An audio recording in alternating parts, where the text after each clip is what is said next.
సాదా బైనామా భూములు రిజిస్ట్రేషన్ చేయించుకునేందుకు ప్రభుత్వం తాజాగా జీవో విడుదల చేసిందని నెల్లూరు జిల్లా బుచ్చిరెడ్డిపాలెం మండల తహసీల్దార్ అంబటి వెంకటేశ్వర్లు అన్నారు.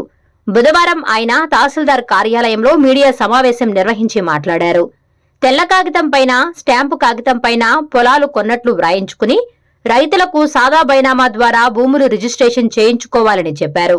అంతేకాక చిన్న సన్నకారు రైతులకు స్టాంపు డ్యూటీ కట్టవలసిన అవసరం లేకుండా ప్రభుత్వం వెసులుబాటు కల్పించిందని చెప్పారు. 15వ తేదీ 6 నెల 2024 వరకు వ్రాసుకున్న అగ్రిమెంట్లకు ఈ జీవో వర్తిస్తుందని చెప్పారు. 2027 సంవత్సరం వరకు ఈ జీవో అమలులో ఉంటుందని తెలిపారు. డిస్ట్రిక్ట్ హెడ్ క్వార్టర్స్ లో అలాగే మున్సిపాలిటీలలో జీవో వర్తించదని స్పష్టం చేశారు. ఈ బొమ్మలపై రెవెన్యూ, వ్యవసాయ, హౌసింగ్ డిపార్ట్మెంట్లు ఆధారంగా రిజిస్ట్రేషన్లు చేస్తామని ఎవరూ కూడా అపోహపడాల్సిన అవసరం లేదని తెలిపారు. ప్రస్తుతం కూటమి ప్రభుత్వం ఈ విషయంపై ఎవరికి కూడా అన్యాయం జరగకుండా అందరికీ న్యాయం చెయ్యాలని తమకు ఆదేశాలు ఇచ్చినట్లు తెలిపారు. దీనిని మండలంలోని రైతులందరూ సద్వినియోగం చేసుకోవాలి అని కోరారు. బుచ్చిరెడ్డిపాలెం మండల ప్రజలందరికీ నమస్కారం.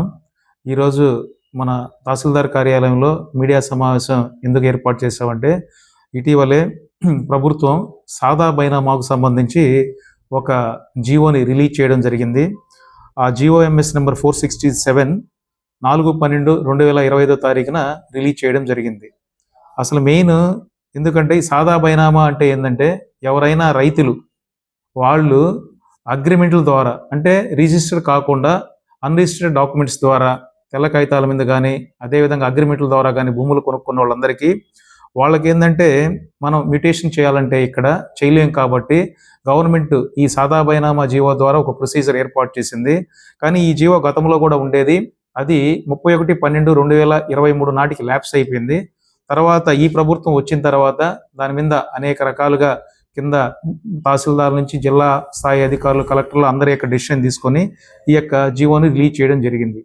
ఈ యొక్క జీవో మెయిన్ ప్రధాన ఉద్దేశం ఏంటంటే, ఇది యాక్చువల్గా సాదా బైనామాని మనం ఎలా డిఫైన్ చేస్తామంటే, వాళ్ళు ఖచ్చితంగా ఏదైనా ఒక తెల్ల కాగితం మీద కానీ లేదంటే ఒక స్టాంపు పేపర్ మీద కానీ అదేవిధంగా వాళ్ళు ఆ భూమిని గత 20 సంవత్సరాల నుంచి 30 సంవత్సరాల నుంచి అనుభవిస్తూ ఉంటారు.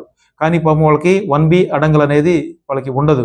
దీనివల్ల మెయిన్ ప్రధానంగా లాస్ ఏంటంటే, వాళ్ళకి అన్నదాత సుఖీభవ రాదు, అదేవిధంగా ఫెర్టిలైజర్స్ అంటే యూరియా సబ్సిడీ రాదు, అదేవిధంగా వాళ్ళు బ్యాంకుకి ఏదన్నా వెళ్తే అక్కడ బ్యాంకులో వాళ్ళకి రుణాలు ఇవ్వవు.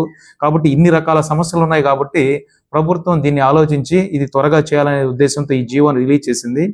ఇది మెయిన్ ఎవరికి అప్లికబుల్ అంటే, దీంట్లో ఇంకొక ప్రధానంగా స్మాల్ మార్జినల్ ఫార్మర్స్కి స్టాంప్ డ్యూటీ కూడా కట్టాల్సిన అవసరం లేదు. అంటే దీని మెయిన్ ప్రొసీజర్ ఎలా ఉంటుందంటే, మనకి యాక్చువల్గా ఎవరైతే పొలం కొన్న వాళ్ళకి అమ్మిన వాళ్ళకి ఇద్దరికి నోటీసులు ఇస్తాము, 11, 12 నోటీసులు ఇస్తాం. ఆ తర్వాత అవి రెండు మనం ఎక్కడికి వెళ్ళి ఎంక్వైరీ చేసుకున్న తర్వాత 13A, 13B, 13C అని 3 ఫామ్స్ ద్వారా ఏంటంటే, 13Aలో ఏంటంటే మనం సబ్ రిజిస్ట్రార్ గారిని అడుగుతాము స్టాంప్ డ్యూటీ ఎంత కట్టాలని, Bలో వాళ్ళు పంపిస్తారు, 13Cలో మళ్ళీ మనం ఆర్డర్ ఇస్తాము. ఆ యొక్క స్టాంప్ డ్యూటీ కూడా చిన్న సన్నకారు రైతులు కట్టుకోలేరనే ఒక సదుద్దేశంతో గవర్నమెంట్ దాన్ని ఎగ్జంప్షన్ ఇచ్చింది. ఇక్కడ స్మాల్ ఫార్మర్ అంటే ఎవరైనా ఒక రైతుకి 2.5 ఎకరాలు మాగాణి 5 ఎకరాలు మెట్ట ఉన్న వాళ్ళని మనం స్మాల్ ఫార్మర్ అంటామన్నమాట. మార్జినల్ ఫార్మర్ అంటే ఎవరంటే 1.25 ఎకరాలు మాగాణి భూమి, 2.5 ఎకరా మెట్ట భూమి ఉన్న వాళ్ళని మార్జినల్ ఫార్మర్ అంటాం. చిన్న సన్నకారు రైతులు అంటారు అనమాట. వాళ్ళైతే ఎలాంటి స్టాంపు డ్యూటీ కూడా కట్టాల్సిన అవసరం లేదు. అంటే అంత పొలంగా ఉంటే, దానికంటే ఎక్కువ ఉంటే కంపల్సరీ దానికి ఎంత పడుతుందో అంత స్టాంప్ డ్యూటీ కూడా మనం చేయాల్సి ఉంటుంది. ఇది అసలు ఎప్పటి వరకు రాసుకున్న డాక్యుమెంట్లకి ఈ యొక్క జీవో అప్లికబుల్ అవుతుందంటే 15/6/2024 15/6/2024 వరకు ఏదైతే రాసుకొని ఉంటారో, ఈ విధంగా అగ్రిమెంట్ల ద్వారా భూములు కొనుక్కుంటారో ఆ రైతులందరికీ కూడా ఇది ఉపయోగకరంగా ఉంటుంది. ఈ జీవో ఎప్పటి వరకు అమల్లో ఉంటుందంటే 31/12/2027 వరకు ఈ జీవో అమల్లో ఉంటుంది. అదేవిధంగా దీన్ని ఎలా అప్లై చేసుకోవాలంటే, మన గ్రామ సచివాలయాల్లో కానీ అదే మీ సేవా సెంటర్లో కానీ అక్కడికి వెళ్ళేసి వీళ్ళు దానికి సంబంధించి అప్లికేషన్ పెట్టుకోవచ్చు. అప్లికేషన్ పెట్టుకున్న తర్వాత 90 రోజుల లోపల వీళ్ళ యొక్క ఏదైతే పెట్టుకున్నారో అప్లికేషన్ని, అది కన్సర్న్ తహసీల్దార్ ఎవరైతే జ్యూరిస్డిక్షన్లో వస్తుందో వాళ్ళు దాన్ని కంప్లీట్గా పూర్తి చేయాలి. అదేవిధంగా ఈ యొక్క సాదా బైనామా జీవో కొన్ని ల్యాండ్స్కి అప్లికబుల్ కాదు. అవి ఎలాంటి ల్యాండ్స్ అంటే గవర్నమెంట్ ల్యాండ్స్కి ఈ జీవో వర్తించదు. అదేవిధంగా అసైన్మెంట్ ల్యాండ్స్ ఏదైతే ఉన్నాయో వాటికి కూడా ఈ జీవో వర్తించదు. అదేవిధంగా కొన్ని ల్యాండ్స్ అంటే మనకి డిస్ట్రిక్ట్ హెడ్ క్వార్టర్స్ కానీ స్టేట్ హెడ్ క్వార్టర్స్లో ఉన్న ల్యాండ్స్ కూడా ఇది వర్తించదు. అదేవిధంగా మున్సిపాలిటీస్ అండ్ మున్సిపల్ కార్పొరేషన్లో ఉన్న భూములకు కూడా ఈ యొక్క జీవో వర్తించదు అనమాట. అదేవిధంగా ఈ యొక్క పొజిషన్ ఆఫ్ ల్యాండ్ని అసలు నిజంగా ఎలా ఐడెంటిఫై చేయగలం మనం, ఎందుకంటే ప్రతి ఒక్కరు దీంట్లో కొన్ని ఇంతకుముందు కూడా కొన్ని జరిగాయని చెప్తూ ఉంటారు. కాబట్టి ఈ పొజిషన్ ఆఫ్ ల్యాండ్ని మనం ఎలా ఐడెంటిఫై చేస్తామంటే వాడి దగ్గర వాడి పొజిషన్లో ఉన్నాడా లేదా అని చెప్పేసి మనం అక్కడికి వెళ్ళి విఆర్ఓ, ఆర్ఐ అండ్ తహసీల్దార్ వీళ్ళందరూ వెళ్ళి అక్కడ సర్వేరు వీళ్ళందరూ చూసి నిజంగా వాడు భూమి మీద ఉన్నాడా లేదా అని చూస్తాము. భూమి మీద నిజంగా వాడు ఉన్నప్పుడు ఆ చుట్టుపక్కల రైతులు ఎవరైతే ఉంటారో వాళ్ళ హంసాయిదారులు అందరూ కూడా తీసుకుని అక్కడ స్టేట్మెంట్ తీసుకుంటాము. ఇంకా అదే విధంగా వాడి పొజిషన్ కన్ఫర్మ్ చేయడానికి వాడి దగ్గర ఏమీ లేకపోతే పాపం ఒకడొకడు నేను కొనుక్కున్నానని చెప్తాడు, వాడి దగ్గర ఎలాంటి అగ్రిమెంట్ ఉండదు. కానీ గవర్నమెంట్ ఇంకా కొంచెం వెసులుబాటు ఇచ్చింది మనకి. ఈసారి మండల అగ్రికల్చర్ ఆఫీసర్ ఉంటాడు, వాళ్ళు ఏంటంటే ఆ భూమికి సంబంధించి ఈ క్రాప్ ప్రమోట్ చేస్తూ ఉంటారు. అదే విధంగా అన్నదాత సుఖీభవ అంటే ఈ భూమి కంటే 1B అడంగులు ఉంటేనే పడుతుంది. అలాంటి ఏదైనా అగ్రికల్చర్ ఆఫీసర్ వాళ్ళకి ఏదైనా ఇచ్చుంటే దాన్ని కూడా ఆధారం చేసుకొని కూడా ఇవ్వండి మీరు అని చెప్పారు. అదే విధంగా ఇరిగేషన్ అంటే మనకి వాటర్ ట్యాక్స్ కట్టించుకుంటాం, సరే దాన్ని కట్టించిపోయిన మొన్న వాళ్ళకి ఓటు కానీ నమోదు చేసుకొని ఉంటే మొన్న ఏదైతే మనకి వాటర్ యూజర్స్ అసోసియేషన్కి ఏమైతే జరిగినాయో ఎలక్షన్స్ వాటిలో ఉంటే దాన్ని కూడా ఆధారం చేసుకొని వాడి యొక్క పొజిషన్ కన్ఫర్మ్ చేయమన్నారు. అదేవిధంగా ఏపీఎంస్ అంటే ఈ ఎన్ఆర్ఈజిఎస్కు సంబంధించి ఆ భూమిలో ఏదైనా మన ఎన్ఆర్ఈజిఎస్లో చెట్లు నాటి ఉండడం కానీ లేకపోతే ఏదైనా కాలువ దించడం కానీ అలాంటివి చేస్తుంటే దాన్ని కూడా చూసి కన్ఫర్మ్ చేయమన్నారు. అదేవిధంగా ఎంపీడీఓ దగ్గర నుంచి ఇంకా ఏదైనా ఆ భూమికి సంబంధించి ఏదైనా ఆధారాలుగా ఉంటే ఇవన్నీ కూడా ఆధారాలుగా పరిగణించి మీరు ఆయన దగ్గర ఒకవేళ డాక్యుమెంట్ లేదనే ఉద్దేశంతో రిజెక్ట్ చేయబాకండి. ఎందుకంటే ఈ విధంగా చేయడం వల్ల చాలా మంది పోయినసారి చేసుకోలేకపోయారు అనే ఉద్దేశంతో గవర్నమెంట్ కూడా కొంచెం ఇంకా బాగా లిబరలైజ్ చేసింది ఈసారి ఈ జీవోలో కూడా. కాబట్టి ఇవన్నీ మనం కన్ఫర్మ్ చేసిన తర్వాత అక్కడ మళ్ళీ కొంతమంది హంసాయిదారులు ఉంటారు, వాళ్ళు కొంతమంది అక్కడ వాళ్ళకి ఇన్నర్గా ఉన్న కొన్ని వాటి వల్ల కూడా కొంతమంది ఏంటంటే కాదు అని చెప్తారు. అయినా కానీ మీరు ఏం చేస్తారంటే ఇంకా దాన్ని డెప్త్ ఎంక్వైరీకి వెళ్ళి కాబట్టి మ్యాక్సిమం మీరు రిజెక్ట్ చేయడానికి ఇక్కడ ఎటువంటి స్కోప్ లేకుండా చూడండి. నిజంగా జెన్యూన్ కేసు అయితే దాన్ని చేయడానికి మీరు ప్రయత్నం చేయండి అని గవర్నమెంట్ క్లియర్గా ఈ జీవోలో చాలా స్పష్టంగా చెప్పి ఉన్నారు. కాబట్టి ఈ యొక్క మనకి బుచ్చిరెడ్డిపాలెంలో దాదాపు 14 రెవెన్యూ గ్రామాలు ఉన్నాయి. ఈ 14 రెవెన్యూ గ్రామాల్లో మనకి ఇప్పటి వరకు 12 రెవెన్యూ గ్రామాల్లో రీసర్వే అయిపోయింది.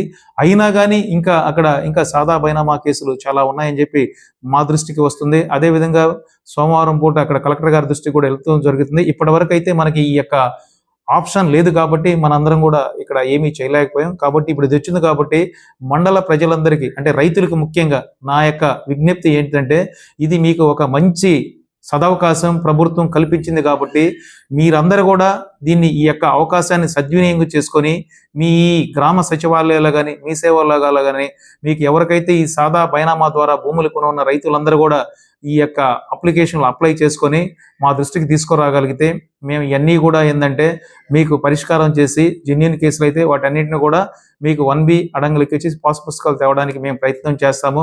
అదేవిధంగా ఈ యొక్క జీవో తేవడానికి మన గౌరవ ఎమ్మెల్యే గారికి కూడా నేను 2-3 సార్లు మేడం గారికి విజ్ఞప్తి చేసినప్పుడు కూడా మేడం గారు కూడా ఇది ప్రభుత్వం దృష్టికి తీసుకెళ్లి ఈ జీవో రావడానికి మేడం గారు కూడా గట్టిగా కృషి చేశారనమాట.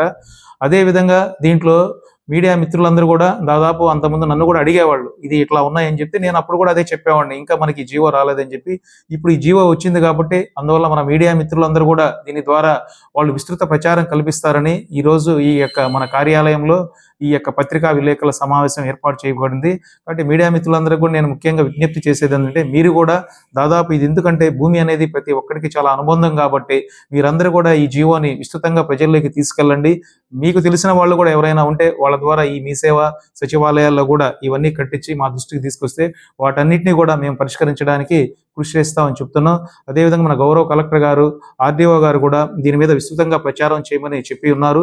అదేవిధంగా మేము గ్రామాల్లో మా విఆర్ఓ ఎవరైతే ఉన్నారో వాళ్ళ ద్వారా కూడా మేము టామ్ ఏం చేసి ఇది ప్రజల్లో మళ్ళీ గ్రామాల్లో కూడా విస్తృతంగా ప్రచారం చేయిస్తాము. కాబట్టి ఈ యొక్క సమావేశానికి ఇచ్చేసిన మీడియా మిత్రులందరికీ రైతులందరికీ మరొక్కసారి నేను ముఖ్యంగా విజ్ఞప్తి చేసేది ఏంటంటే ఈ యొక్క జీవోని మీరు సద్వినియోగం చేసుకుంటే మీకు దాదాపు చాలా వరకు, ఎందుకంటే మన బుచ్చిరెడ్డిపాలెం మండలంలో నేను ఎక్కువ చూసిన కేసులు ఏంటంటే చాలా వరకు సాదా బైనామా కేసులు ఇంకా ఎక్కువగా ఉన్నాయి ఈ మండలంలో. కాబట్టి మీరందరూ వినియోగం చేసుకొని ఈ జీవోని వినియోగం చేసుకొని త్వరగా మీ యొక్క సమస్యలకి పరిష్కారం పొందుతారని కోరుకుంటున్నాను. అదేవిధంగా please subscribe SS News AP.